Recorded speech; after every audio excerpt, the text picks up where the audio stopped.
Hello students, welcome to the Edutap CTET online classes. कैसे हो आप लोग? और सब बच्चों की कैसी चल रही है तैयारी सीटेट की? इस बार तो हम पक्का टॉप करेंगे, ठीक है? ऑफ कोर्स कर सकते हैं, टॉप करने में क्या हर्ज है। पहले बच्चों की सोच ही ऐसी होती है कि हमने 90 नंबर लेना है, बस पास होना। अगर 90 सोचोगे तो 70 आएंगे। पहली सोचो कि हमें 150 में से 150 लेने हैं। अगर 150 सोचोगे मार्क्स तो जाके 130 के ही आएंगे। इसलिए अपनी सोच को मैंने एक दो बच्चों से फोन पे बात हो रही थी, कहते मैम बस प्लीज 90 नंबर आ जाए, प्लीज 90 नंबर आ जाए। मैं ये बोलती हूँ कि आप ये क्यों बोलते हो कि 90 आए, आप ये बोलो मेरे फुल मार्क्स आए, मेरा कोई भी क्वेश्चन गलत ना हो, मेरे आउट ऑफ 150 में से 150 है। अगर ये चीज बोलोगे तब आपके 140 या 130 आएगा। पहली, ये मेरा लाइफ का एक्सपीरियंस, जो लोग पहली 90 बोलते हैं फिर वो अटकते भी 88 या 87 पे। इसलिए आप लोग बोलो नहीं, मैंने 150 स्कोर लेने, मैंने हर सब्जेक्ट में इक्वली पूरा स्कोर करना। और ऐसा आता है, जैसे मैंने आपको बताया था, मेरे साइकोलॉजी में, इनफैक्ट साइंस में मेरे 30 आउट ऑफ 30 थे, तो स्कोर फुल आते हैं 30 आउट ऑफ 30। इसलिए ये मत सोचो कि फुल स्कोर नहीं आएगा या हमारा स्कोर टॉप पे नहीं जाएगा। बहुत बच्चों के 135 138 कितने टॉपर्स के आए हुए हैं। तो और टॉपर्स कैसे हैं? हम जैसे ही हैं, सिंपल स्टडी करते हैं, हार्ड वर्क करते हैं, प्रॉपर अपना गाइड प्रॉपर स्ट्रैटेजी से पढ़ते हैं। तो इसलिए ठीक है, मैं नहीं ये दोबारा सुनना चाहती बस मैम की, और ना ही कमेंट्स में मैं चाहती हूँ कि आप ये लिखो कि बस मैम 90 मार्क्स आ जाए। ये ना बोलो मैम 150 मार्क्स आ जाए। ये चाहो कि आप हमारे स्कोर फुल रहे, ठीक है, ताकि आपको दोबारा पेपर देना ही ना पड़े। इसलिए आप प्लीज यही प्रे किया करो और डेली स्टडी किया करो। जैसे कि कल के लेक्चर में हम लोगों ने टर्म्स डिस्कस करी थी साइकोलॉजी की, तो एक दो बच्चों की कमेंट थे कि मैम इनसे रिलेटेड एक आधा कोई क्वेश्चन करवा दो ताकि थोड़ा हमें और आइडिया हो जाए। बिकॉज मैं मानती हूँ कि क्वेश्चन से ही क्लैरिटी होती है। तो ठीक है, आज कुछ क्वेश्चंस मुझे मिले थे, ठीक है। तो पूरा प्रीवियस पेपर्स के क्वेश्चन है, पीएस टेट, एच टेट और आपके ये सी टेट के, तो उसके क्वेश्चंस आज हम डिस्कस कर लेते हैं। सबसे पहले, पिछली बार 700 प्लस स्टूडेंट्स हैं जिन्होंने हमारे सीटेट को क्लियर किया था, और इस बार हम उम्मीद कर रहे हैं कि इससे ज्यादा बच्चे जो सीटेट क्लियर करेंगे। ठीक है, पेपर 1 का फुल कोर्स है, पेपर 2 का फुल कोर्स है, ठीक है। पेपर 1 और 2 का कॉम्बो कोर्सेज भी है, क्योंकि बीएड वाले पेपर 1 के लिए भी एलिजिबल है। और आपको हमारे कोर्स में क्या मिलेगा? 250 interactive concept video PDF notes मिलेंगे ईवीएस साइंस सीडीपी पे, 4500 चैप्टर वाइज एमसीक्यूज मिलेंगे, सेपरेट सेशंस रहेंगे आपके कुछ कॉम्प्लेक्स क्वेश्चंस पे, और फिर आपको फुल प्रैक्टिस के लिए फुल लेंथ मॉक टेस्ट मिलेंगे। ये मेल आईडी है जिसपे आप मेल करके, जो भी कोई न्यू बच्चा वीडियो देख रहा है, आप कोई भी डाउट है पूछ सकते हैं, और इस नंबर पे आप कॉल कर सकते हैं 8146207241। ये हमारा YouTube का वीडियो डिस्क्रिप्शन बॉक्स है। ये आप जो लिंक देख सकते हैं, ये लिंक है जिसपे आप कोर्स को परचेज कर सकते हैं। एंड जो नीचे ये लिंक है, इस फॉर्म को प्लीज जरूर भरिए। जब आप फॉर्म को भरेंगे तो will guide you, will call you back, और हम आपको गाइड करेंगे हमारे कोर्स को लेके। कोर्स में क्या क्या है, सारी पेडागोजीज हैं, सारे A to Z questions discovered है, और हर चीज बहुत लेमन और बहुत इजीली समझाई हुई है। तो प्लीज एक बार इस फॉर्म को जरूर भरना। चलिए स्टार्ट करते हैं। पिछली जो भी नए बच्चे अगर देख रहे हैं तो एक बार मेरी चाहे पुरानी वीडियो देख लेना टर्म्स की, बट यहाँ भी ऐसे तो समझ आ ही जाएगा। जैसे ये टर्म है, पिछली वीडियो में समझाई थी सेल्फ रेगुलेशन। क्या थी सेल्फ रेगुलेशन? जब बच्चा अपनी थिंकिंग को, अपनी सोच को खुद कंट्रोल करने लग जाता है, ठीक है, उसे हम क्या बोलते हैं? Self regulation. अब ये क्वेश्चन सीटेट का था। व्हाट डज सेल्फ रेगुलेशन का मतलब क्या है? What does it mean? पहला ऑप्शन है कि बच्चे में अनुशासन आना और कंट्रोल आना, सेल्फ डिसिप्लिन एंड कंट्रोल। दूसरा ऑप्शन है बच्चा अपनी लर्निंग को खुद मॉनिटर करता है, खुद कंट्रोल करता है।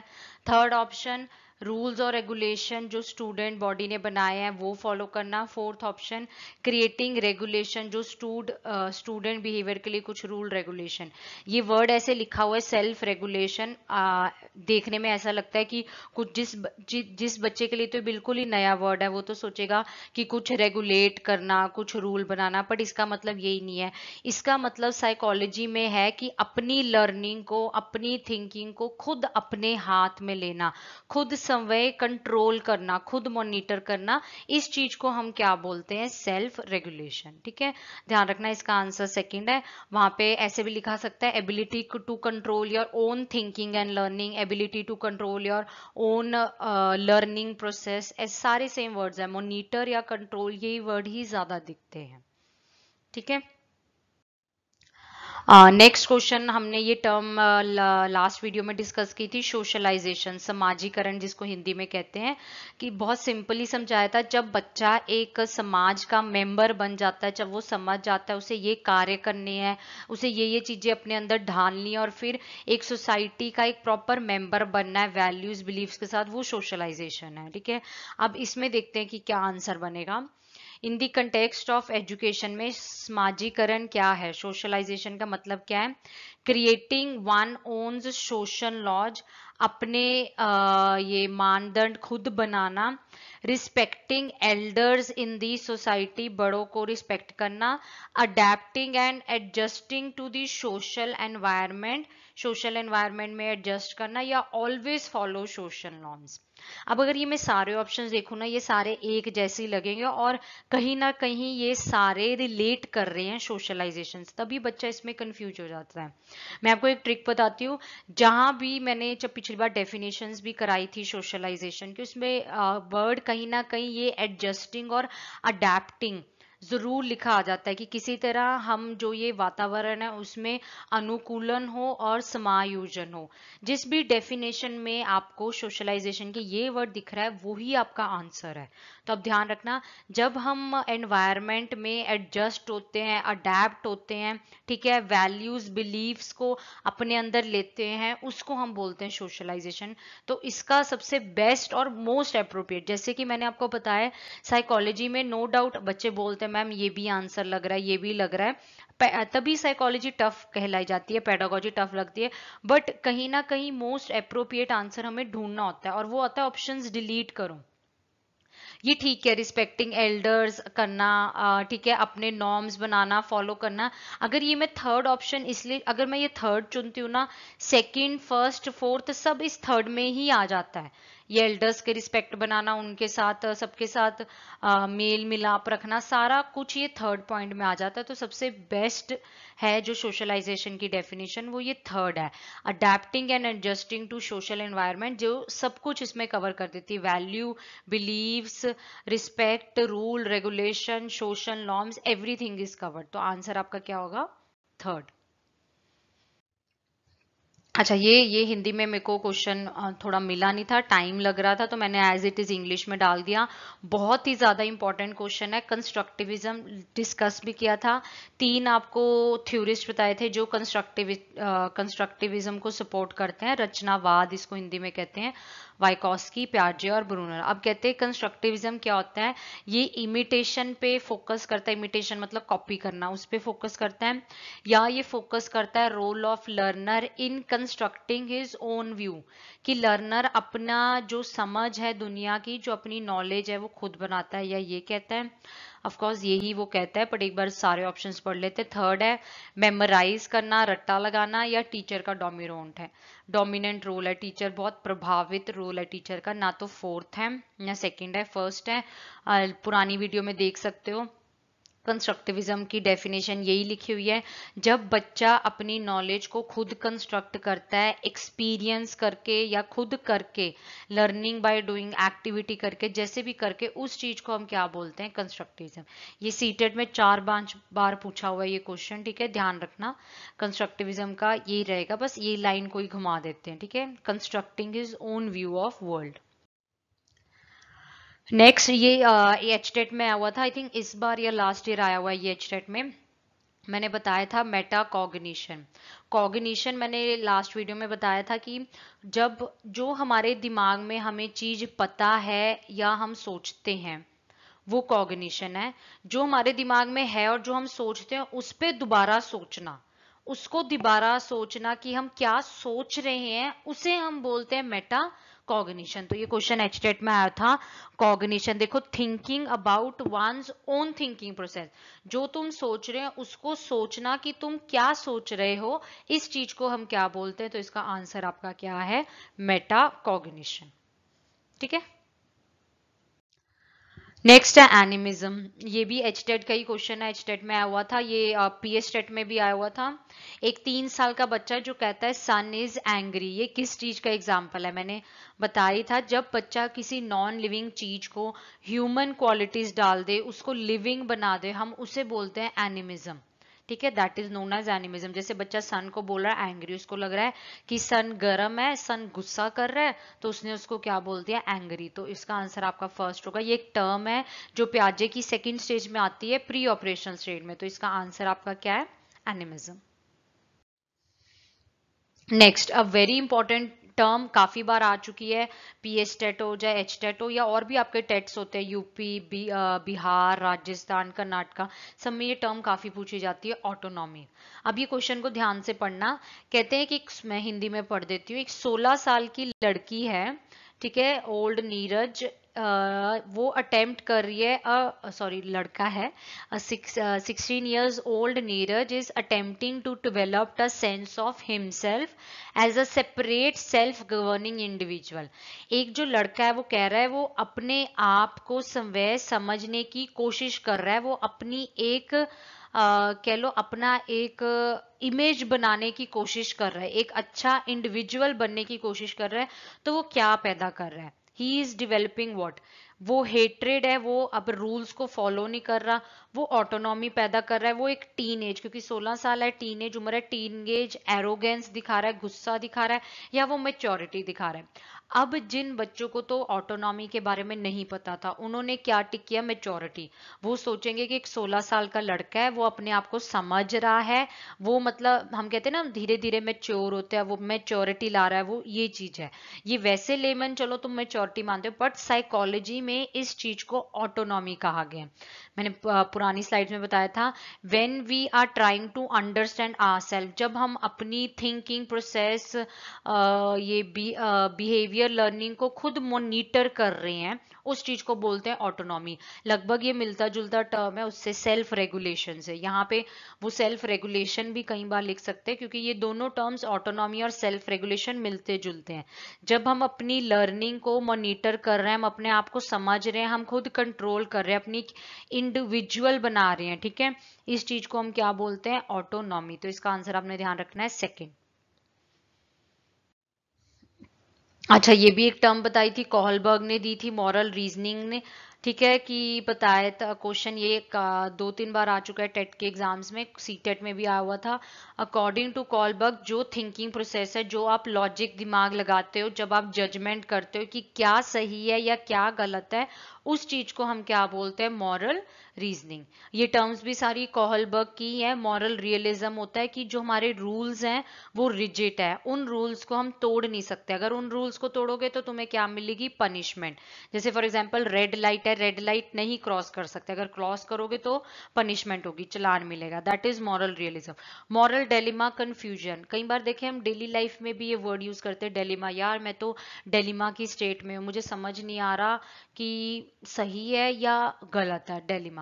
कॉपरेशन है कि ठीक है, जो भी रूल्स बनाए गए हैं कि रेड लाइट क्रॉस नहीं करना, जो भी रूल रेगुलेशन है वो हमारी हित के लिए बनाए हैं, हमारे लिए बनाए हैं, बट अगर मेरी इंटेंशन ठीक है तो मैं रूल को ब्रेक कर सकता हूँ। फॉर एग्जाम्पल, हम एम्बुलेंस को तो रेड लाइट पे क्रॉस करने देते हैं ना, उसको क्यों नहीं हम रोकते, उसके लिए तो सब जगह बनाते हैं, तो that is moral cooperation. If someone cooperates you then you can break the rule, that is known as moral cooperation.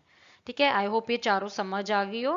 ठीक है, और इसका आंसर पर क्या है, मॉरल रीजनिंग। जब हम फाइनल लॉजिक दिमाग लगाते हैं कि हमें जजमेंट देनी है कि हाँ ये सही है या ये गलत है, that is what moral reasoning. So इसका आंसर क्या है आपका, डी। हाँ, नेक्स्ट देखो, सोशलाइजेशन का एक और क्वेश्चन मैंने उठाया था ताकि आपको पता लग जाए। सोशलाइजेशन क्या है, एक्वायर करना वैल्यूज, बिलीव्स, एक्सपेक्टेशंस को। सेकेंड, असिमिलेशन, अकोमोडेशन, ये तो बिल्कुल भी नहीं होगा कि घुलने मिलने, ये वैसे भी प्याजे की टर्म्स हैं।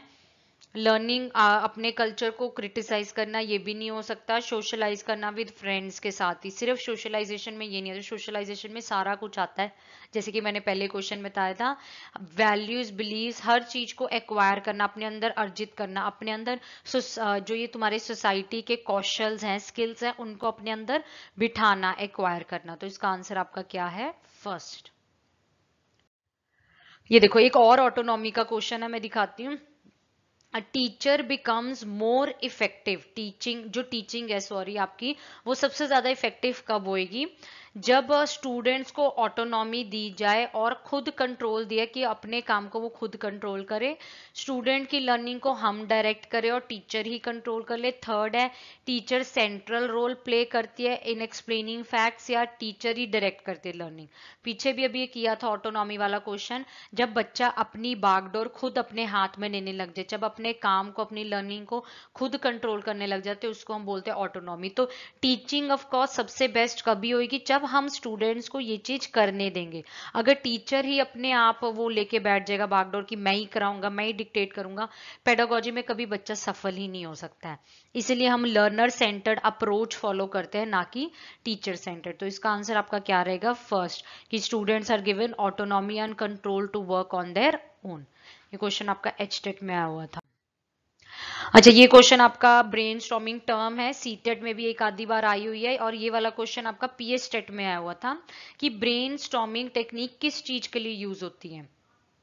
आप जर्नल मेंटल दिमाग की एबिलिटी बढ़ाओ, ठीक है, आप कन्वर्जेंट थिंकिंग प्रमोट करो, आप रोट लर्निंग प्रमोट करो, या अपनी क्रिएटिविटी को जागरूक करो, स्टिमुलेट करो।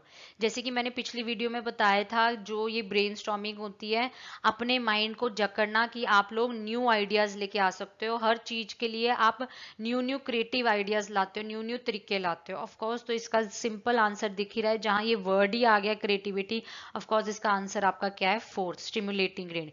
कन्वर्जेंट थिंकिंग तो आपको पता ही है, कन्वर्जेंट थिंकिंग होती है किसी चीज का एक सोल्यूशन होना या एक आंसर होना। तो हमें कभी भी ये इनकरेज नहीं करना है, हमें हमेशा कौन सी थिंकिंग इनकरेज करनी है? डाइवर्जेंट, जिसके आपके काफी सारे सोल्यूशंस हो सके। तो ये चीज आपकी बिल्कुल नहीं होगी, इसका आंसर आपका होगा स्टिमुलेटिंग क्रिएटिविटी। ठीक है, नेक्स्ट क्वेश्चन है आपका नेचर नर्चर का कंसेप्ट भी हमने डिस्कस किया था। नेचर आपकी होते हैं हेरिडिटरी एंड नर्चर आपका एनवायरनमेंट। अभी देखो ये सीटेट का क्वेश्चन है। क्वेश्चन कहता है कि क्या चिल्ड्रन भाषा को एक्वायर करते हैं जेनेटिकली, या वो कहते हैं कि पेरेंट्स उनको सिखाते हैं भाषा एक अर्ली एज पे। ठीक है, क्वेश्चन ये कहता है क्या बच्चे इसलिए भाषा अर्जित करते हैं क्योंकि उन्हें आनुवंशिक रूप से ऐसा करने की पूर्व प्रवृत्ति होती है, या उनके माता पिता प्रारंभिक अवस्था से ही उन्हें गहन रूप से सिखाते हैं।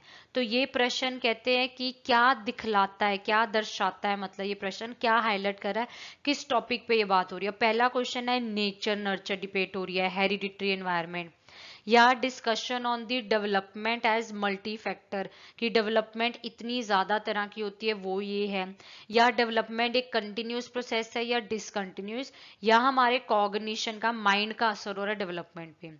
फोर्थ ऑप्शन माइंड की तो यहाँ कहीं बात ही नहीं हुई है, तो फोर्थ में होगा ना, कुछ डेवलपमेंट कंटिन्यूस डिसकंटिन्यूस है ये भी नहीं, ना ये कुछ ऐसा है कि डेवलपमेंट कोई डिस्कशन है, मल्टी फैक्टर एबिलिटी है। ये पता ही लग रहा है कि एक बात हो रही है कि क्या बच्चे भाषा को इसलिए अर्जित करते हैं कि जेनेटिकली हेरिडिटरी, या उनको पेरेंट्स सिखा रहे हैं, मतलब बात आ गई है एनवायरनमेंट कि पेरेंट्स आप नर्चर कर रहे हैं। तो ये जो क्वेश्चन है ये हाईलाइट आपका क्या कर रहा है? Nature nurture debate. ठीक है, ऐसा कई बार लिखा जाता है, डायरेक्ट भी लिखा जाता है हेरिडिटरी और एनवायरनमेंट कैसी तरह की डिबेट है, तो आंसर क्या होगा आपका? Nature nurture.